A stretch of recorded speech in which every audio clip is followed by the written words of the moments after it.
'Cause nobody does it like you. I like the way that you move. That's why I never go through with leaving you. Everybody Assalamualaikum dan salam sejahtera. Selamat datang ke video pembentangan laman sesawang yang saya bangunkan bagi memenuhi tugasan khusus GAPD 1032 serta GKEB 1072. Saya Naura Yasmin Irawan binti Damai Irawan dari kelas PPS 312 dan ini pula Saya Amsyar Akil dari unit KLBMI. Saya juga rakan pembelajaran global kepada Naura. Dalam video ini, saya akan memperkenalkan kandungan utama laman sesawang ini diikuti dengan sesi perbincangan bersama rakan saya mengenai penggunaan teknologi digital dalam pendidikan.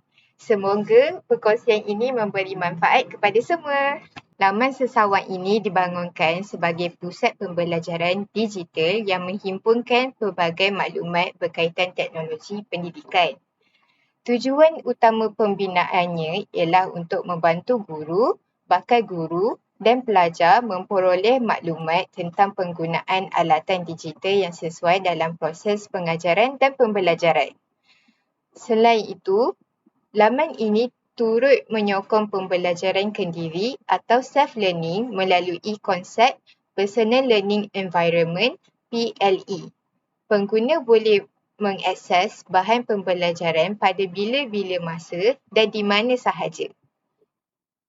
Mari kita lihat kandungan utama yang terdapat dalam laman sesawang ini. Di bahagian halaman utama, pengguna akan melihat pengenalan pada website serta objektif pembinaannya. Serta question, perhargaan, ada button.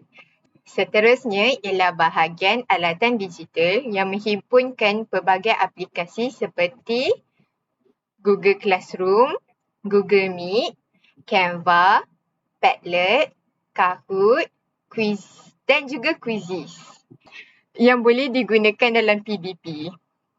Kemudian terdapat bahagian alat-alat kemahiran berfikir yang menerangkan penggunaan peta minda, pengurusan grafik, peta iThink, carta radar, penyoalan dan juga 6 topik pemikiran yang dapat membantu murid berfikir secara kreatif dan kreatif.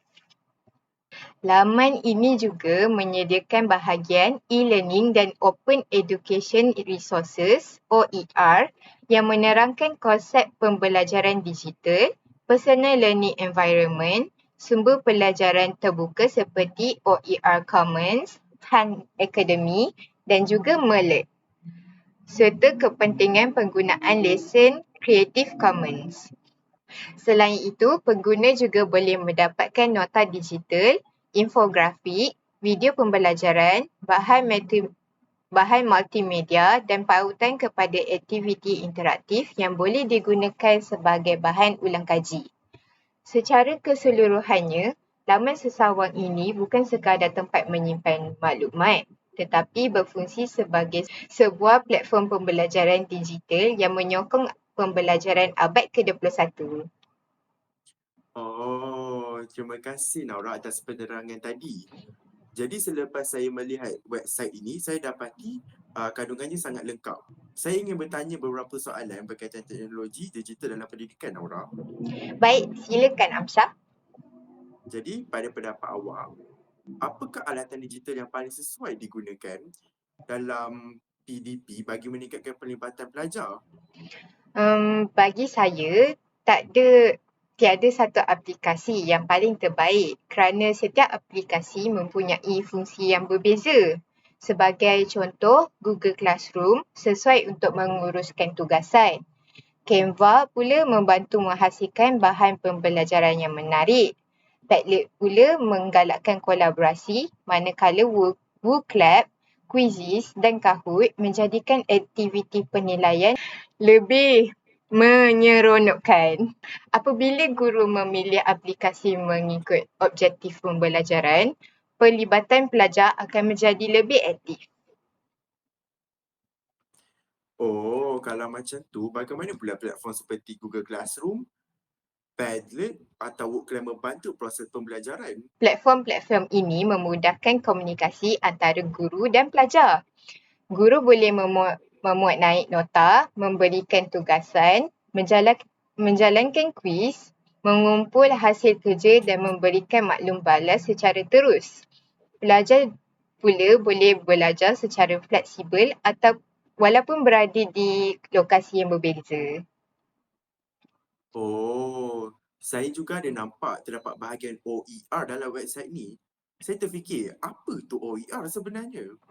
OER sebenarnya ialah Open Educational Resources, iaitu bahan pembelajaran yang boleh digunakan secara percuma.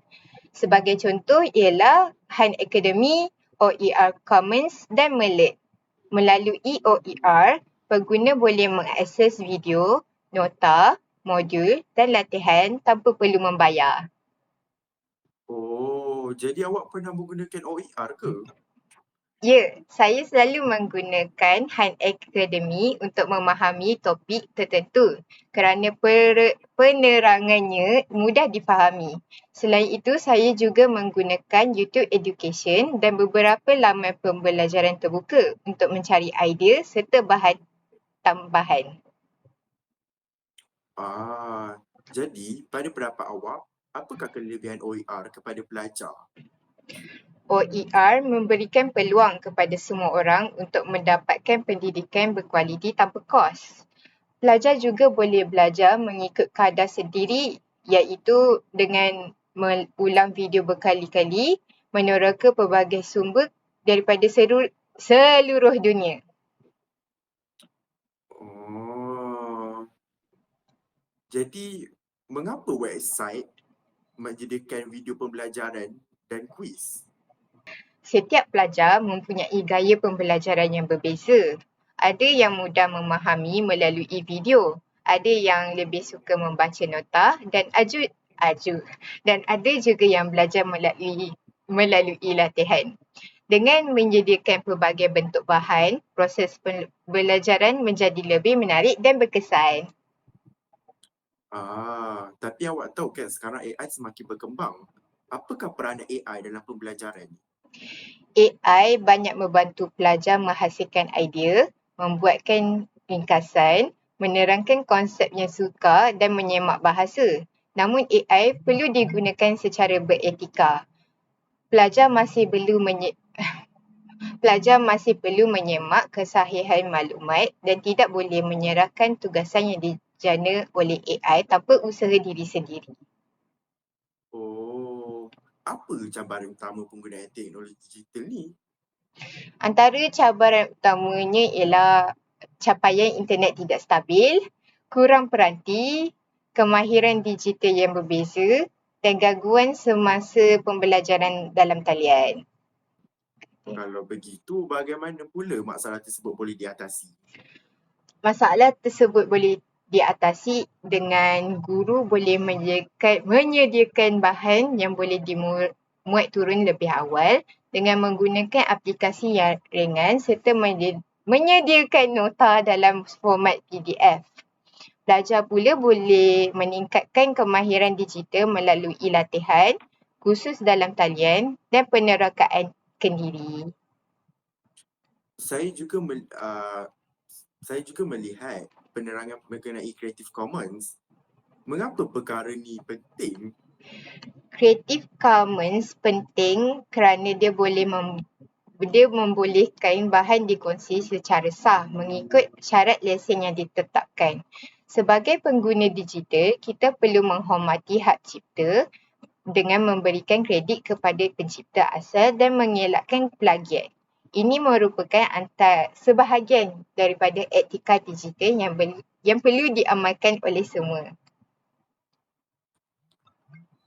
Oh, jadi selepas meneroka website ni, saya dapati ia bukan sekadar laman maklumat tetapi sebuah platform pembelajaran digital yang lengkap.